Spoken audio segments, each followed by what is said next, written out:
Welcome to the Skeptic Zone, the podcast from Australia for science and reason.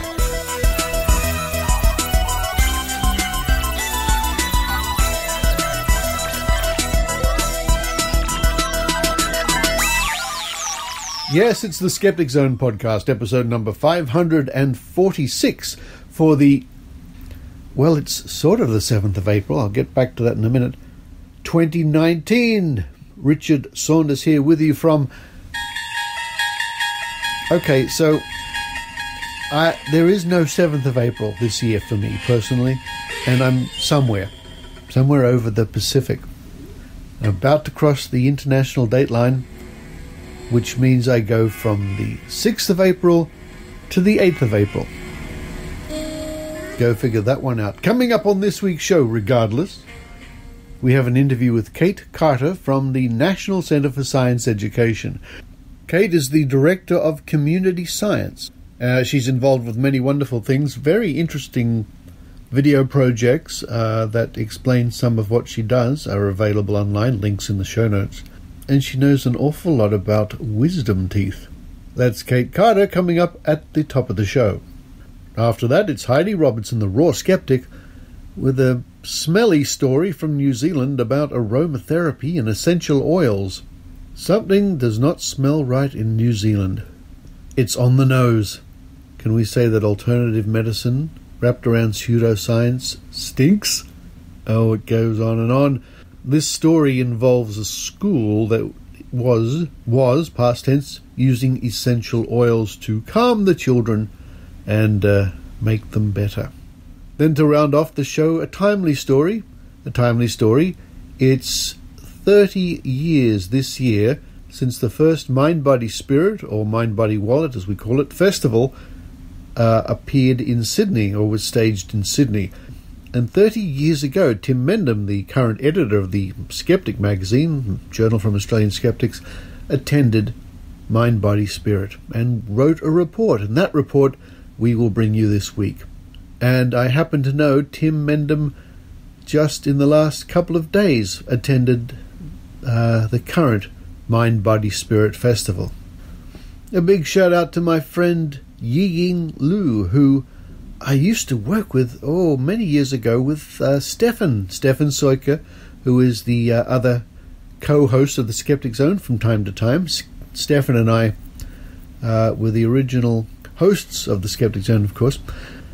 But many years ago, Yi Ying and I worked with Stefan, and Yi Ying, who is now based in San Francisco, who bought me a wonderful lunch the other day, is the creator of the fail whale used by Twitter, the famous picture of the whale being lifted into the sky by lots of little birdies. What a wonderfully talented artist. And I had the pleasure of a private tour of some of her collection. Well, that's enough from me at the moment. Stay tuned at the end of the show for another announcement or two, some upcoming events. But now it's time for me to run upstairs and have another bowl of that delicious San Francisco clam chowder. While I do that, I hope you enjoy the Skeptic Zone.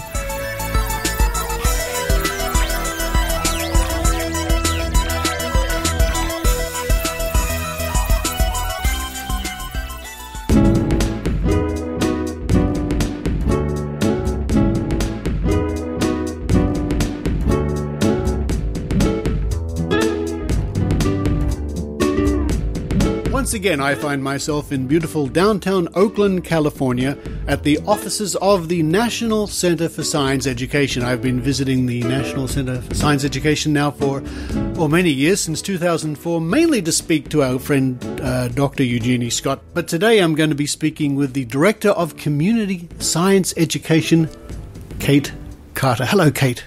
Hi, how are you doing this afternoon? This just gone afternoon, I'm doing very well. It's wonderful to be here. We're sitting in the library, and I'm gazing around, and what a collection. I've never seen such a wonderful, including skulls, including skulls in the bookshelf. Darwin, creationism, evolution over here.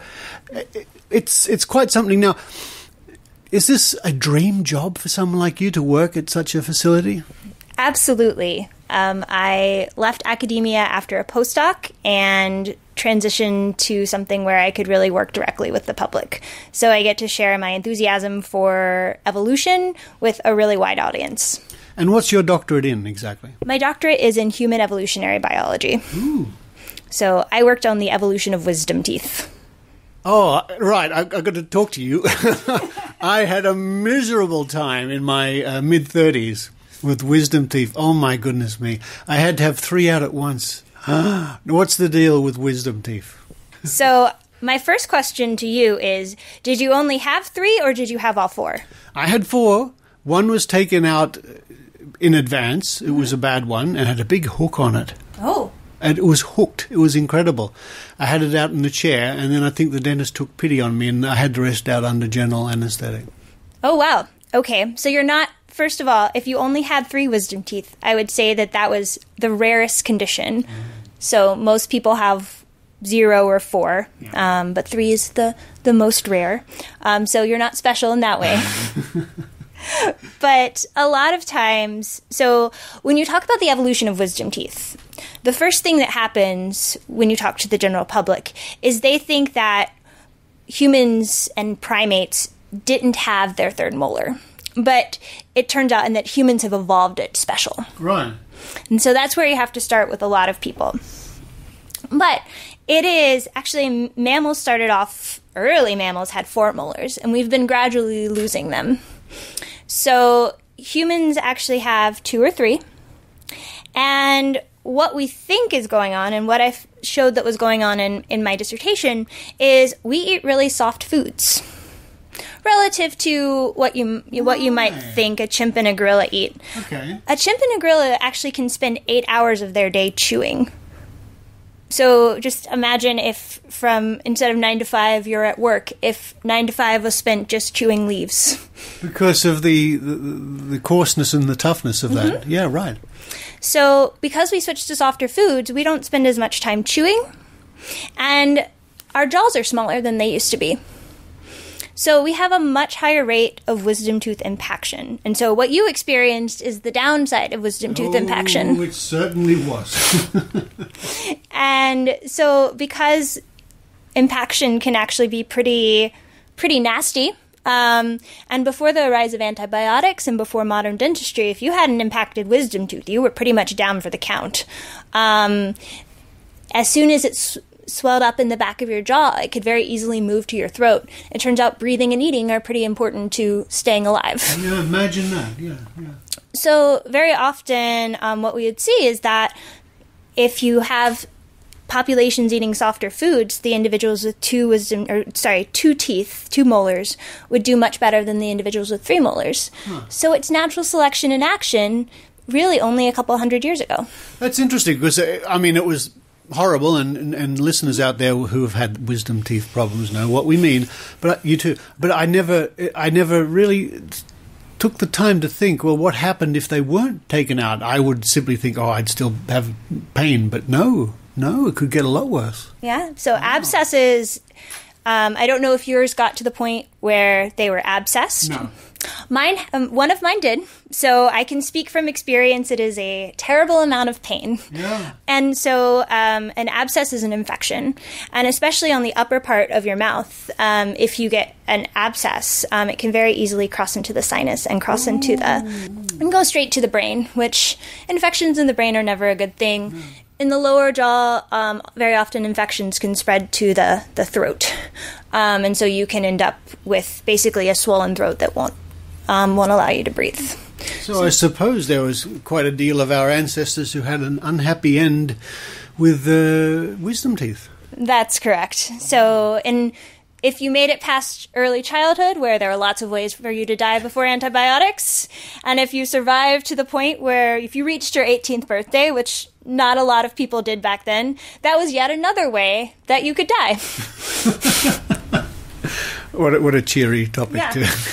No, and I also had the very unfortunate and unpleasant condition of dry socket, which you probably know about. Yeah. Yeah. Well, I don't want to make our listeners feel too bad, but Anyway, let's talk about what you do here. The Director of Community Science Education. What does that mean exactly? So I think of my role, and this is kind of highfalutin and silly, is really breaking down barriers between a scientist and a non-scientist. So a lot of times, especially in the US, there are people who are just really, they're not naive to science, they're just opposed to science.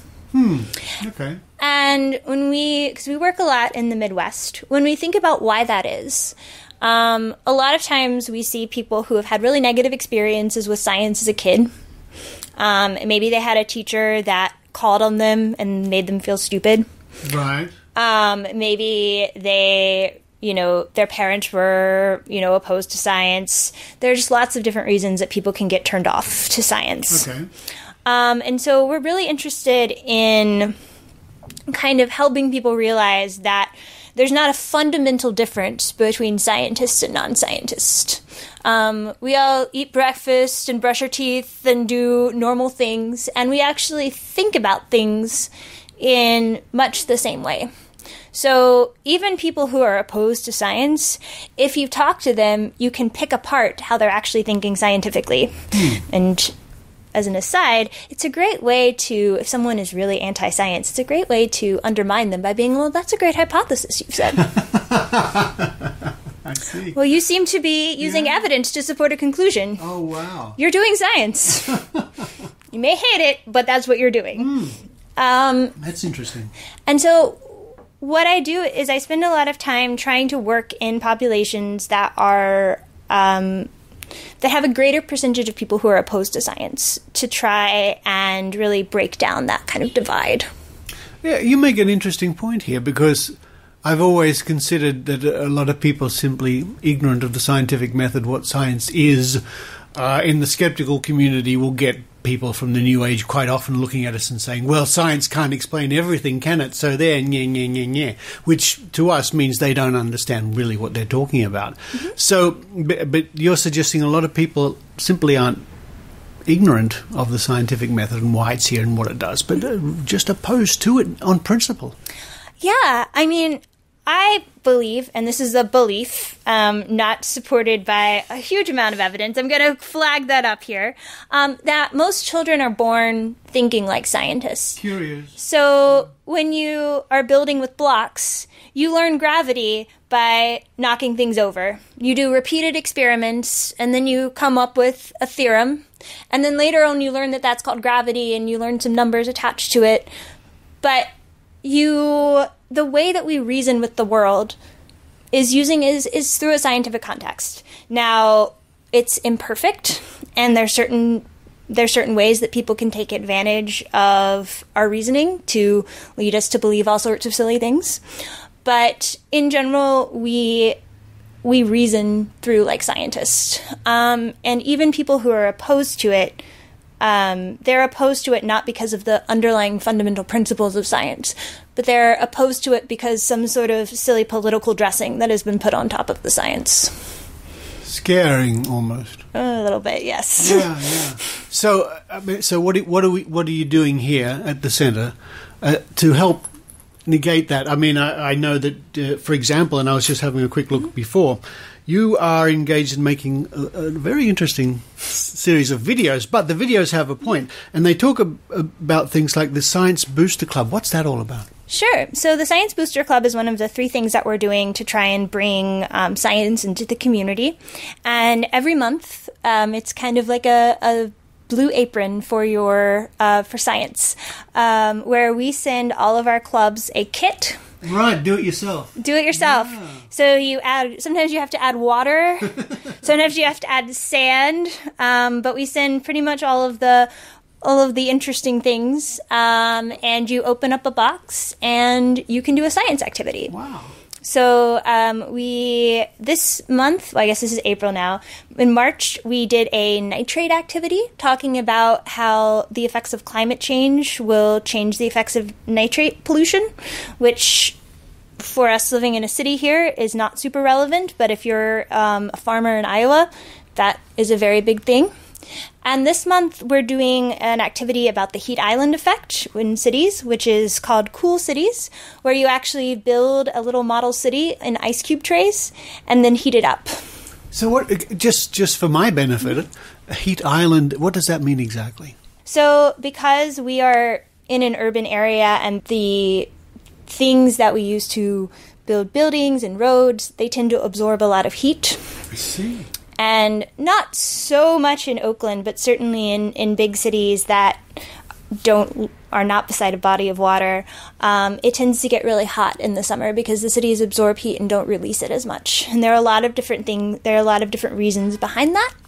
We are trying to help people find architectural solutions and city planning solutions for mitigating the effects. Wow. So it's a way of taking the climate change argument. So we're not having an argument about climate change. The presupposition of the activity is that it's happening, but we're helping people find solutions to deal with it. And so what we know is that once people find success, once people can be successful at finding a solution to climate change, they kind of brand themselves as on the side of it.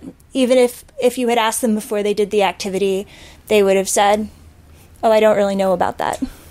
I see. So, and what age groups are you really looking at, or all ages? We're really looking at all ages. And so we actually create the activities with, different modifications for different age groups so that we can really reach, what do 2 to 5 year olds need to know, what do elementary schoolers need to know, what bothers middle and high schoolers. And so there are different ways of modifying the activity to really resonate with each age group.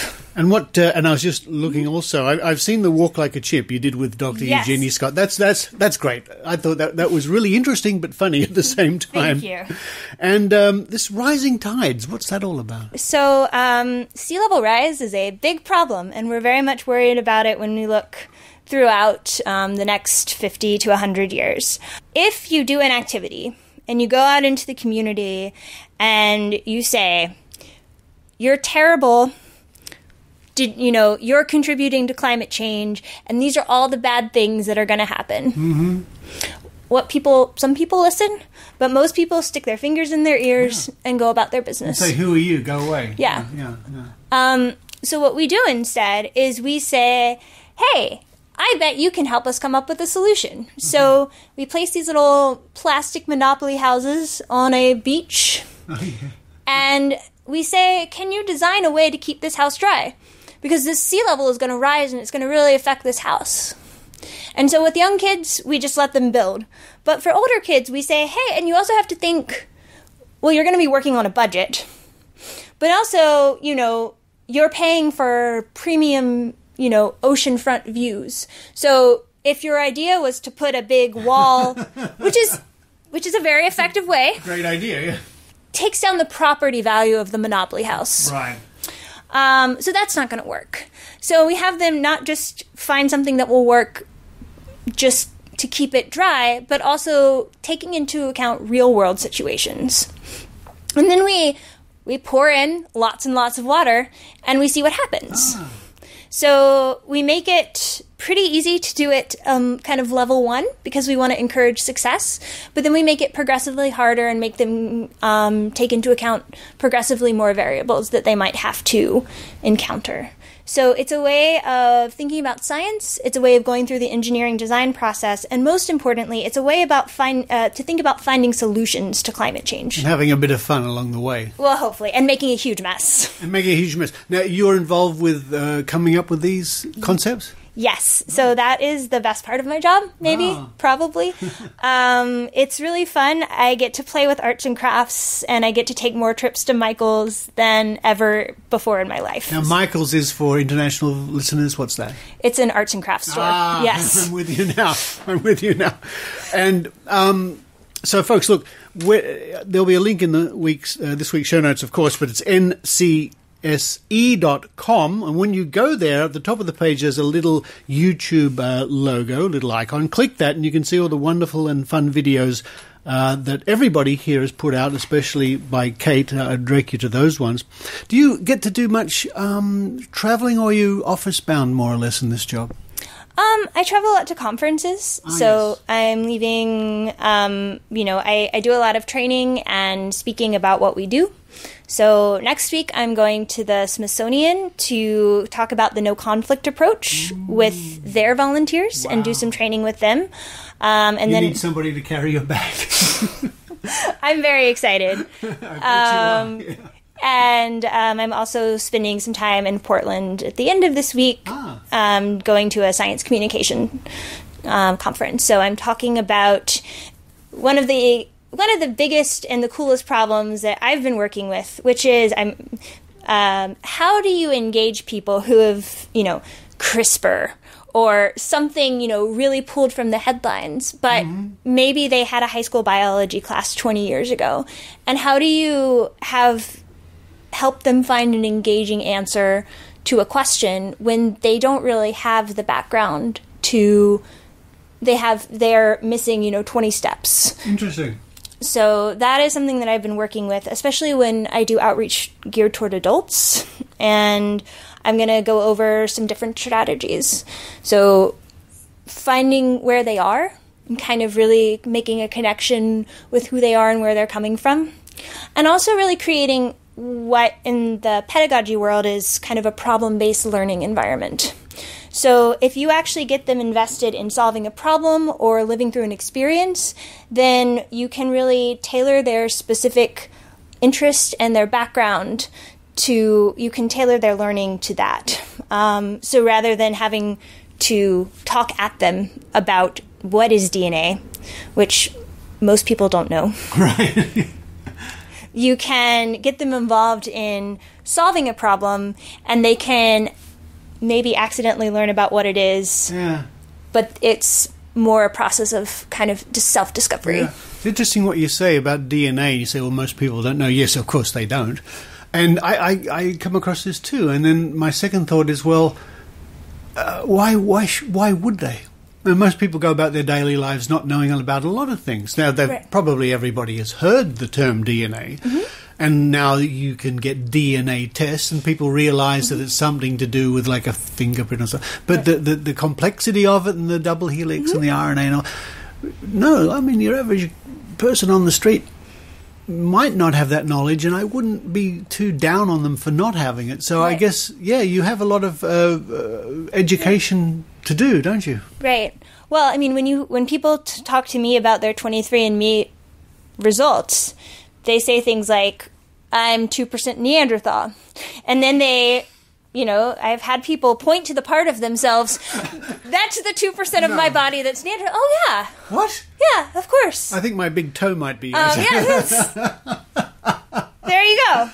That's interesting. As if it expresses itself in one particular... Yeah. Wow. Well, because if you've done a DNA test, but you don't have any fundamental understanding of how it works.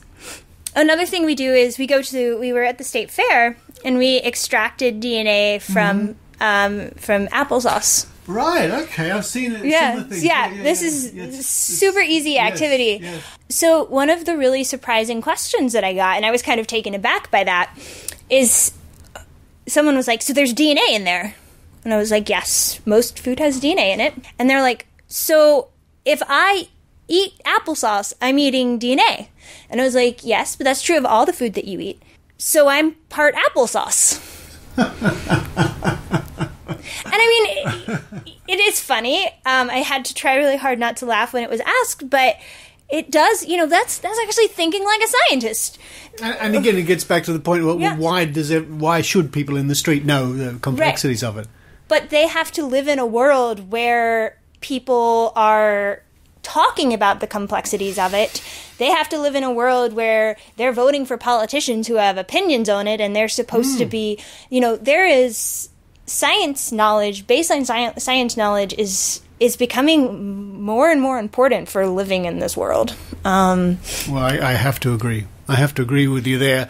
And the more people like you who can get out there and communicate science and make it fun, make it interesting, make it stick, maybe, and don't make it scary, I think is a wonderful thing. Well, folks, Again, I direct you to the National Centre for Science Education. Links in this week's show notes. Don't forget to check out the videos, especially by the ones of Kate Carter, the Director of Community Science Education. Kate, a real pleasure to spend some time with you here in the wonderful library, complete with books and skulls. And I look forward to maybe interviewing you down the track to see how things are going. Sounds great.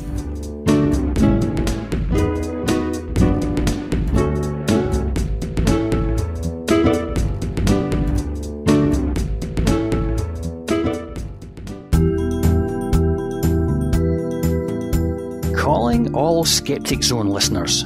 Do you live in or near Glasgow, or are you planning to visit sometime?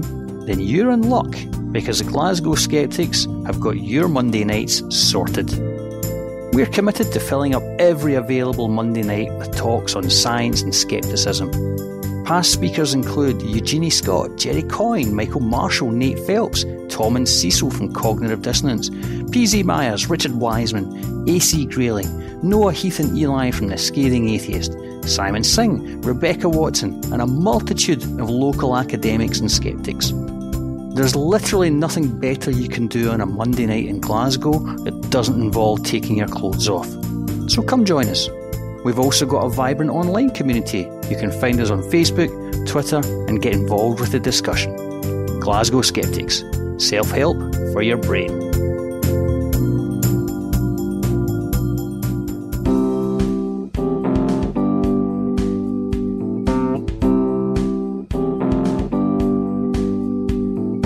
It's the Raw Skeptic Report with Heidi Robertson.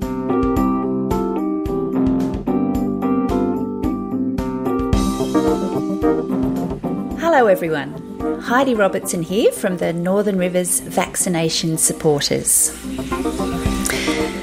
So, I was procrastinating a couple of days ago, just scrolling through my Facebook feed, when a post by Asthma Australia caught my attention. The Asthma Australia website is a legitimate and well-respected source of information for people newly diagnosed or living with asthma. Asthma is not a minor ailment for many people. In Australia and New Zealand, there are around 1 in 8 or 9 people living with asthma, and thousands are hospitalised every year, and some of those asthma attacks are fatal. Asthma has many triggers which can be different for each person that has the diagnosis. Exercise, pollen, dust, mould and smoke are common triggers, and so are strong scents like perfume or deodorants. The Facebook post that caught my eye links readers to an article by Kirsty Wynne in the New Zealand Herald titled "Father Threatens Legal Action If School Keeps Using Essential Oils in Class," and it's dated the 30th of March 2019. But before I go on to quote the article, what exactly is an essential oil? Turns out that it is not an oil that is essential. The essential part of essential oil means that it contains the essence of the plant from which it is derived. It is a concentrated liquid extracted from a particular plant and often used for aromatherapy, a form of alternative medicine. Essential oils have been described by their proponents as being useful in preventing or treating disease and other ailments, although there is little scientific evidence to back this up. The multi-marketing doTERRA company mentioned in the following article has 4 diffusers for sale on its website from $62 ranging through to $119 to be used in conjunction with one or more of their essential oils priced at $45 for 15 millilitres. So with that bit of background, on to the article. Quote, "An Auckland primary school has pulled therapeutic diffusers from the classroom after a High Court threat from a parent who said the essential oils could trigger asthma attacks. On Wednesday, Milford Primary School on Auckland's North Shore put diffusers in 20 classrooms with oil blends designed to, quote, stop the spread of viruses and keep children focused at school, end quote. That evening, the school board received a letter threatening High Court action from a parent who is also a lawyer. Auckland barrister Tim Rainey, who has a son at the school, said he took action because there was no consultation with parents before the decision was made to use diffusers in the classrooms. He spoke to his son's teacher on Wednesday morning and she agreed not to use the diffuser in class that day.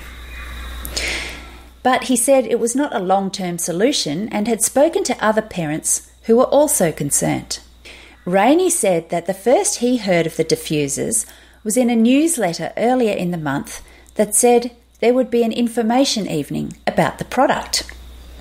The diffusers and oils, supplied by multi-level marketing business doTERRA, work by dispersing a mist of water and essential oils into the air to be inhaled and easily absorbed by the body. This decision has been made without any consultation with parents and without obtaining parental consent, he said. Rainey said some essential oils, such as wild orange and cinnamon bark used in the doTERRA On Guard blend, were irritants for people with allergies and asthma. In a letter to the Board of Trustees, Rainey said he wanted the diffusers removed immediately.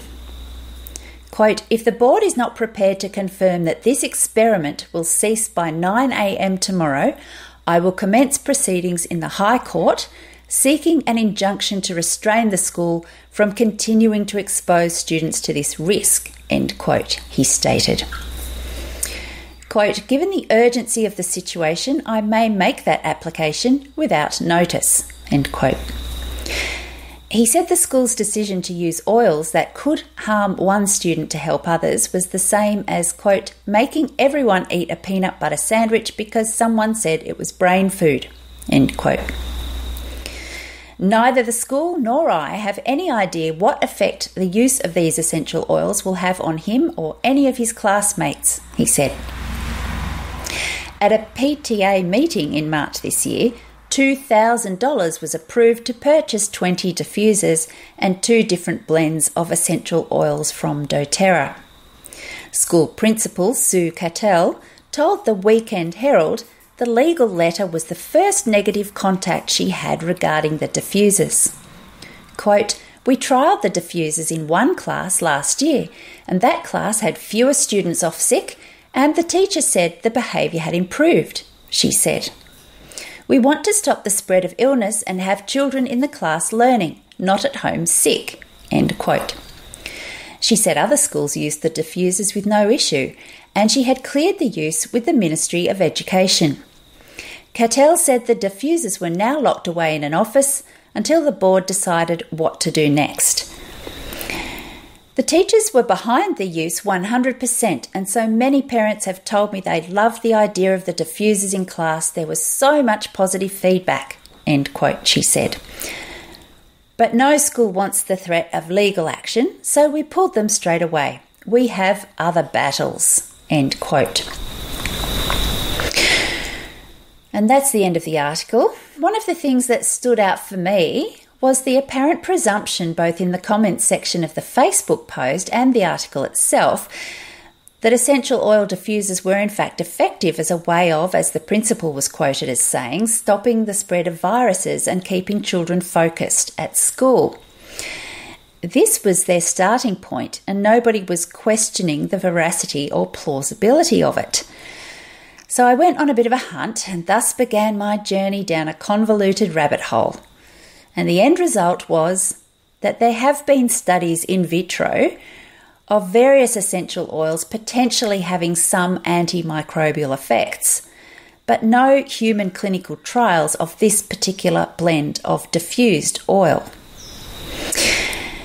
Now, bear with me while I go off on a bit of a tangent here, because as I was looking into this story, I found a couple of extra interesting tidbits.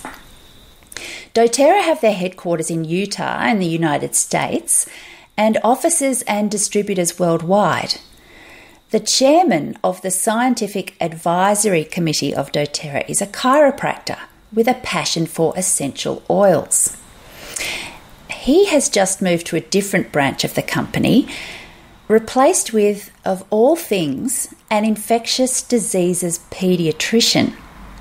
This paediatrician will apparently be not only leading doTERRA's healthcare and research teams, but will also be Senior Medical Director of doTERRA's new Prime Meridian Medical Complex, which will open this month, April 2019. From doTERRA's website, quote, "The 41,000 square foot direct primary care facility located directly across the street from doTERRA's global campus in Pleasant Grove, Utah, will be open to the public in April 2019. Along with addressing those modern healthcare realities of long wait times, scheduling difficulties, and little time actually spent with your medical provider, we are certain that the integrated approach to health based on the doTERRA Wellness Lifestyle Pyramid will offer a breath of essential oil-infused fresh air and a better experience for patients," end quote. As one commenter on Reddit said, "So let me get this straight. Infectious disease medical doctor is now Chief Medical Officer for a multi-level marketing company that peddles essential oils and aromatherapy as medical cures for just about everything under the sun. Except essential oils can't do for infectious diseases. Oh, the irony." End quote. Indeed. I'm sure we'll be hearing more about doTERRA and their new Prime Meridian venture in the future. But in the meantime, getting back to the original story of the New Zealand school. The particular blend that was to be used in the diffusers at school, called On Guard, contains the essential oils of wild orange peel, clove bud, cinnamon leaf, cinnamon bark, eucalyptus leaf, and rosemary leaf. Benefits, as per the doTERRA website, include, quote, "supports healthy immune and respiratory function, protects against environmental threats, supports the body's natural antioxidant defences, promotes healthy circulation, and has an energising and uplifting aroma," end quote. There is an asterisk after these listed benefits, which points to a disclaimer. Quote, "These statements have not been evaluated by the Food and Drug Administration. This product is not intended to diagnose, treat, cure, or prevent any disease," end quote. Now, it would appear that that disclaimer was placed on the doTERRA website in multiple places after the FDA sent a lengthy warning letter to doTERRA International in 2014. And I'll quote a small part of that. Quote, "Your consultants promote your above-mentioned doTERRA essential oil products for conditions including, but not limited to, viral infections, including Ebola, bacterial infections, cancer, brain injury, autism, endometriosis, Graves' disease, Alzheimer's disease, tumour reduction, ADD, ADHD, and other conditions that are not amenable to self-diagnosis and treatment by individuals who are not medical practitioners," end quote. And further on in the same warning letter, quote, "The cited violations in this letter should not be viewed to apply solely to the specific products mentioned in this letter. It is your responsibility to ensure that all of your products are in compliance with all requirements of the Act and federal regulations. You should take prompt action to correct the violations cited in this letter," end quote. But what about the teachers who said that children were better behaved and had less sick days during a trial run of the diffuser in one classroom the year before? Well, that could be explained by observer bias. The expectation that benefits will result when one is told that, for example, a product will have a positive effect. There may have been an expectation on the teachers to report positive results if it were a person in authority, such as the principal, who was asking them to report back to her. Of course, there are also the expected peaks and troughs of infectious disease throughout the year, which could account for less children being off sick at any given time. And I'm sure other factors not taken into consideration. As we say all the time, correlation does not equal causation, and a trial run in one classroom with a handful of students does not make for a robust and solid argument in favour of essential oil use. Asthma attacks are not the only danger from essential oil exposure. It turns out that as a follow-up to the article in the online New Zealand Herald on the 30th of March 2019, a New Zealand neurologist spoke up about the dangers of some essential oils triggering seizures in children with epilepsy. Quote, Professor Gareth Parry, who is an officer of the New Zealand Order of Merit for Services to Neurology, said eucalyptus oil and rosemary oil were just 2 of 11 essential oils that potentially caused seizures. End quote. It is concerning that a taxpayer-funded educational facility would jump on board the pseudoscience bandwagon, spending $2,000 of P&C money on a probably ineffective and potentially dangerous product. I personally applaud this parent, who happened to also be a lawyer, in confronting his son's school about it. That's all from me for now. Thank you for listening. This has been Heidi Robertson of the Northern Rivers Vaccination Supporters. You can find us at www.nrvs.info or on Facebook or on Twitter at NRVaxSupporters, that's VAX. Hooroo for now.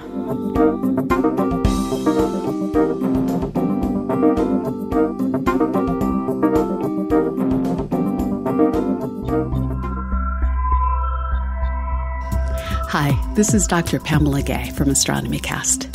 Each week, Fraser Kane and I take our listeners on a fact-based journey through the cosmos.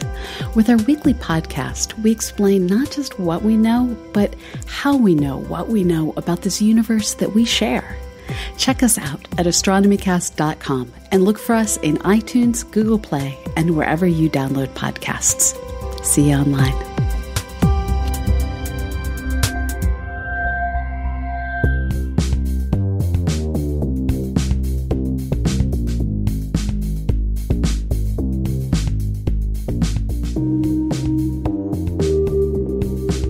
Now we continue our series of reports, articles, items, interviews, and stories from the Skeptic magazine, the journal from Australian skeptics. This week we turn to Volume 9, Number 4, from 1989, so 30 years ago. And it's a report that could have been written last week. By Tim Mendham, New Age Festival for Mind, Body, Spirit, and Money. Thursday, November the 16th, was an auspicious day for the New Age in Australia.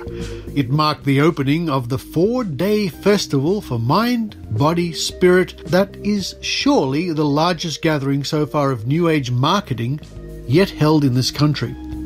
Held at Sydney's Darling Harbour Exhibition Centre, the event brought together about 130 exhibitors, about 60 free demonstrations of New Age lifestyles, almost 40 lectures and workshop sessions, and no doubt many New Age adherents and customers. The organisers were expecting over 20,000 visitors, and it seems quite possible that this was achieved. The range of exhibitors was great, with about 40% dedicated to various aspects of alternative health, aromatherapy, essential oils, herbal cures, vitamins galore, massage, pyramids, crystal healing, microbiotics, iridology, flotation tanks, acupuncture, including needless ear version, energy balancing, reflexology, faith healing, etc., etc., etc. Mixed in were a range of cults, such as Hare Krishna, Igchanka, several different schools of yoga, Mera Buddha spiritualists, even the quaint Aetherius Society, which still after 35 years supports the, quote, teachings from other planets, end quote, transmitted from the, quote, cosmic masters, end quote. New and not so new age motivational and philosophical groups were also there in number, including the Conflict Resolution Network, Accelerated Learning, Money and You, Discovery Foundation, Anthropoethical Movement, Swedenborgians, and even Scientology, albeit in the guise of Dianetics. Mixed among all these were some strange bedfellows, including Animal Liberation, a company selling New Age capes, another selling shower roses, an unusually mundane and useful product for such a show, another selling a compound to keep your spectacles from fogging up, another with books on practical spirituality for children, and on it goes. If you wanted to, you could outfit an entire New Age lifestyle on the one spot, complete with pyramid hats, crystals of every shape and style for every application, enough pills to start your own shop. In fact, the diversity was mind-boggling. And this is the problem. So much at the exhibition, lectures and demonstrations, was mutually exclusive. Who runs your life? The stars, disembodied spirits and guardian angels, extraterrestrials, dreams, dolphins, or, dare I say it, yourself? All were proposed as the answer, along with surefire means to propagate them. How does this equate with the aims of Animal Liberation or Oscar Ichazo, the founder of Eureka, who says, quote, "If we start believing that we are the cause of our own world, we are totally mistaken, since we don't create anything, not even our dreams." End quote. Pity the poor environmentalists in the audience.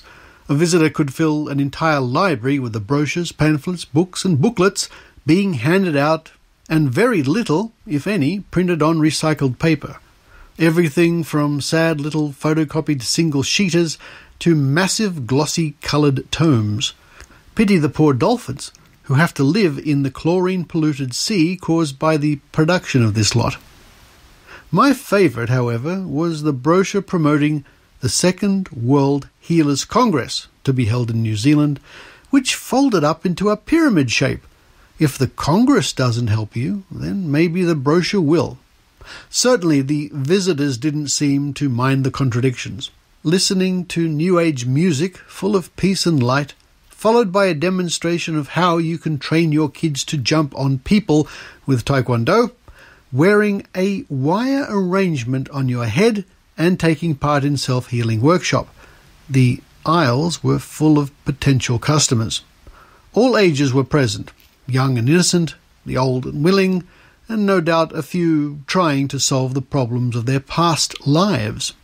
There was something for everyone, in fact, in true New Age style. Everything was there for everyone.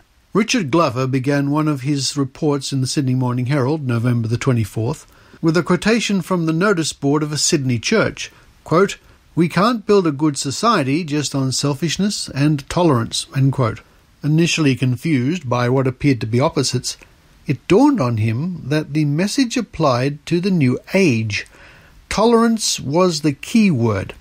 Anything goes, regardless of how silly, pointless, or how mutually exclusive. New Agers, despite their concerns for the well-being of the world upon which they live, one of their magazines is called The Planet, are really more interested in self-healing, self-acceptance, revealing your destiny, transforming your life, secrets of the inner self, remembering your past lives, all of these phrases taken from titles of workshop sessions. Admittedly, there were mixed-in talks on our responsibility to the environment, a vision of global healing, Earth repair action, and revolution for world peace.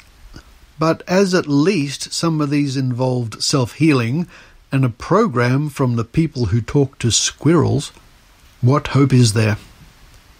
The organisers of the Festival of Mind, Body, Spirit can be congratulated for putting together a professional-looking show. It should be, as it is an offshoot of similar events which have been going on in the UK and elsewhere since 1977. The $6 entry fee was not too expensive.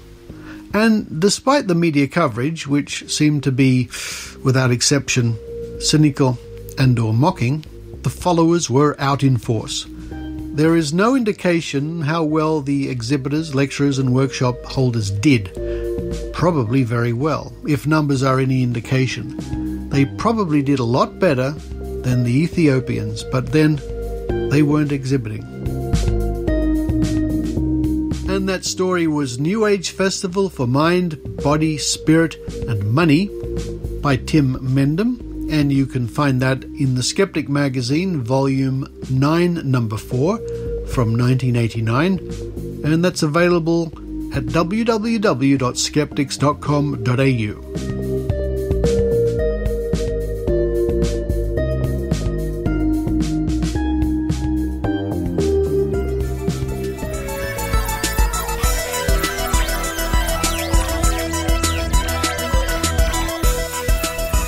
Thank you for listening to the Skeptic Zone. Now, our friends in Canberra, Social Skeptics Canberra Group, remind me that their next meeting will be on Tuesday, the 16th of April, from 6 to 7:30 p.m. at the Belconnen Community Service, which is in Chandler Street, Belconnen. May the odds be in your favour. Superstitions and elite athletes.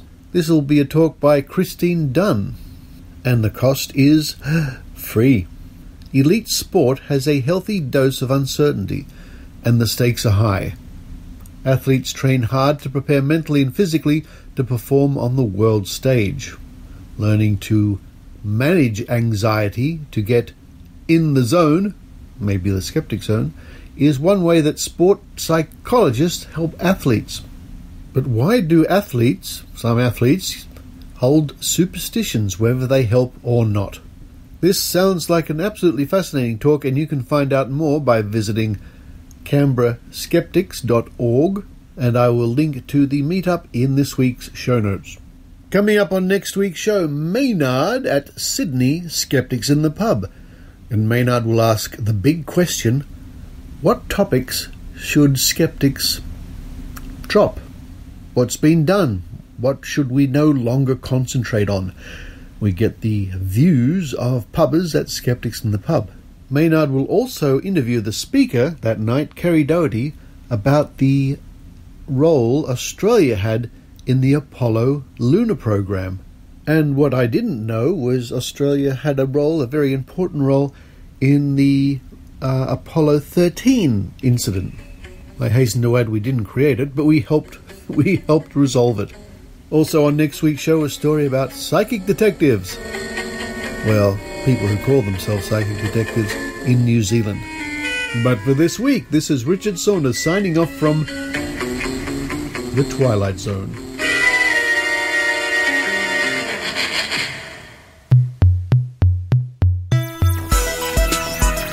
You've been listening to the Skeptic Zone podcast.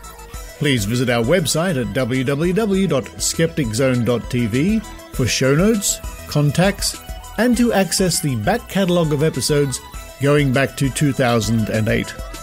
You can follow the Skeptic Zone podcast on Twitter at Skeptic Zone, visit our Facebook page, or leave a review on iTunes. You can also support the Skeptic Zone via Patreon or PayPal. The Skeptic Zone podcast is an independent production. The views and opinions expressed on the Skeptic Zone are not necessarily those of Australian skeptics or any other skeptical organisation.